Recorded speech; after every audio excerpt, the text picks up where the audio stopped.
Hello and welcome everyone. Today I'm going to talk about something really cool called Llasa, which you probably haven't heard about. I don't know why more people don't talk about this hidden gem in the open source TTS scene. It can generate purely from text or clone an existing voice. The original training dataset consists of 250k hours of Chinese and English data. $90,000 of these are from internal datasets, aka probably scraped from multiple sources, but hey, I'm not judging. There are 3 main versions of this model series, 1B, 3B and 8B, very much like Llama 3 series. You'll notice the name is also strangely similar as well, and there's actually a reason for it. Llasa is an acronym for Scaling Train Time and Inference Time Compute for Llama-based speech synthesis. They are doing some black magic to benefit from the already existing large language model optimizations. According to their paper, our TTS framework is designed to fully align with the standard text LLM paradigm, keeping only 2 main components, a tokenizer and a single transformer-based LLM. We initialize the transformer parameters from an existing LLM and inherit its tokenizer for the text portion. Hence, the core new challenge is to convert raw speech waveforms into sequences of discrete tokens such that the transformer can model them in an autoregressive manner. To achieve this, we introduce our speech tokenizer, Xcodec 2, which encodes waveforms into speech tokens and can decode them back to high-quality audio. Unlike some prior tokenizers for TTS, ours requires no additional information during decoding, ensuring that all aspects of the speech signals such as content, prosody, and timbre are captured by the LLM. Now you know why the name and parameter counts are similar.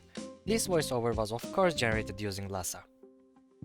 Moving on, this model can use hyperparameters we have seen in large language models, such as repetition penalty, top P, top K, and temperature. There are also themes like ggf quantized files, which is unsurprising if you remember the goal of this project. The requirements are pretty straightforward, it's using Xcodec 2 and some other common dependencies. While you can use this model on CPU, I think that would be quite slow, but let's see how it goes later in the video. Ideally, you'll need an NVIDIA GPU with CUDA support. I recommend creating a separate environment like this to ensure you are not breaking stuff, as these packages tend to have very different dependencies. If this is your first rodeo, make sure to install the CUDA toolkit as well. Currently, version 12.8 is out and usually you will not have any issues installing an updated toolkit. You may need to set some variables like this if nvcc-v command doesn't work. Now, originally I was going to use an already existing UI to showcase the model, but I hate Windows, CUDA and everything related so much. I unfortunately could not get the UI working properly, and instead I have quote-unquote vibe coded one myself using geometry and some other models. I still had to manually fix some stuff myself, prompt like a dozen times, and degrade the AI for being stupid though. I will write the process you need to follow below, which includes creating an environment and installing the required packages. You should also install Miniconda if you haven't done it already. Here I'm installing them, including a Transformers version that works with Xcodec 2. The whole thing works well on Python 3.9, at least that's the case for Windows right now. This is the final result, partly thanks to Gemini 2.5, which came out as a test model very recently. Gemini is beyond insane at this point, but that's for another video. The AI managed to get the VRAM use down to around 11 gigs without breaking anything. At least I think so. To use ggf or other quantized models, you need to install a lot more stuff, and it would not be easy for me to explain properly. Instead, I opted for a much simpler method. Now, here's the generation. I am so lonely. All the other Viltrumites are scared of me. No one talks to me. No one wants to be my friend. They think I am unstable. They send me from planet to planet committing atrocities in their name.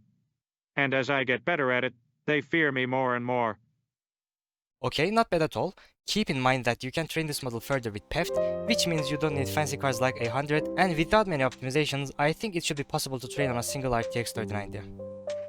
Now, that said, I think I will keep this video short and let you explore the model. I have created a Github project here, which is basically plug and play. Git clone it, run the setup and start. It has plenty of logging thanks to Gemini's obsession with it, so you should be able to fix any issue with the help of language models. If you wanna run the 8 billion or 1 billion model instead, simply change the line here. Overall, Llasa is a solid and straightforward TTS model, which probably will be replaced in a couple of months by another one. The current speed in this field is beyond any normal person can track. Anyways, that's it for the video and thank you for watching.